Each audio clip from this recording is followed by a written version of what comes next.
நெல்லை மாவட்டம் திசையன்விளை அடுத்த ஆயன்குளம் பகுதியில் பல ஆயிரம் கன அடி தண்ணீரை உள்வாங்கியும் நிரம்பாத அதிசய கிணறு ஒன்று உள்ளது. கடந்த சில ஆண்டுகளாக இந்த கிணற்றில் எவ்வளவு நீர் சென்றாலும் உள்வாங்கிக் கொண்டே இருந்தது. இதனால் சென்னை IITயில் இருந்து வந்த குழுவினர் அந்த கிணற்றை முழுமையாக ஆய்வு செய்தனர். பின்பு இந்த கிணற்றை முறையாக பராமரித்தால் இந்த பகுதியில் உள்ள கிணற்றின் நீர்மட்டத்தை உயர்த்த முடியும் என ஆய்வறிக்கை சமர்ப்பித்தது. தமிழக அரசு இந்த அதிசய கிணற்றை பாதுகாத்து கீழ்மட்ட நீர்த்தேக்கமாக உருவாக்க நிதி ஒதுக்கப்பட்டது. இதனைத் தொடர்ந்து பொதுப்பணித்துறை மூலம் கடந்த ஆண்டு பணிகள் தொடங்கியது.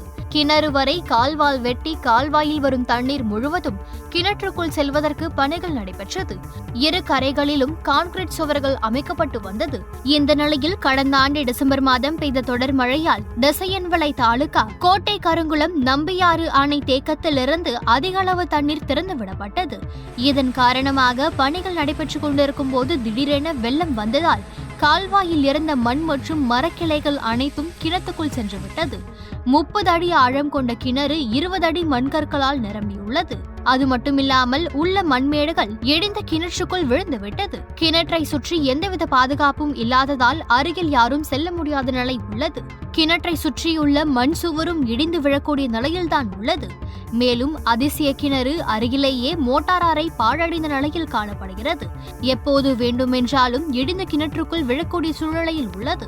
இதுகுறித்து அப்பகுதி விவசாயிகள் பொதுப்பணித்துறை அதிகாரியிடம் கூறியதற்கு நிதி அவ்வளவுதான் இருக்கிறது, இதற்கு மேல் எங்களால் ஒன்றும் செய்ய முடியாது என்று சொல்லிவிட்டனர். நல்லா இருந்த கிணற்றை மண்ணை கொட்டி மூடிவிட்டு சென்றதாக விவசாயிகள் வருத்தத்துடன் கூறினர்.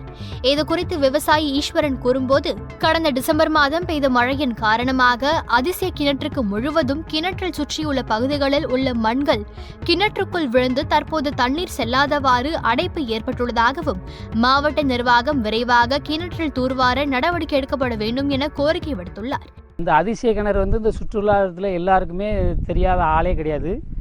ஆனால் இந்த கருமணி ஆறு, நம்பியாறு, இந்த ஆறெல்லாம் இதை என்னாச்சு, இந்த காலு வேலையெல்லாம் முடிஞ்சிட்டு இந்த கிணத்தை சுற்றி இருக்க மண் அவலம் இடிஞ்சு உள்ளே விழுந்ததுனால இந்த ஓட்டைகள்லாம் அடைப்பாயிட்டு. ஆனால் இன்னும் 2 மாதத்தில் பருவமழை ஆரம்பிச்சிடும்.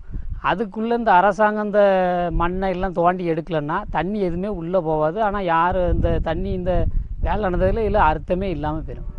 இது குறித்து நெல்லை மாவட்ட ஆட்சியர் கார்த்திகேயனிடம் கேட்டபோது இன்னும் 2 நாட்களில் கிணற்றை தூர்வார நடவடிக்கை எடுக்கப்பட்டு வருவதாக அவர் தெரிவித்துள்ளார்.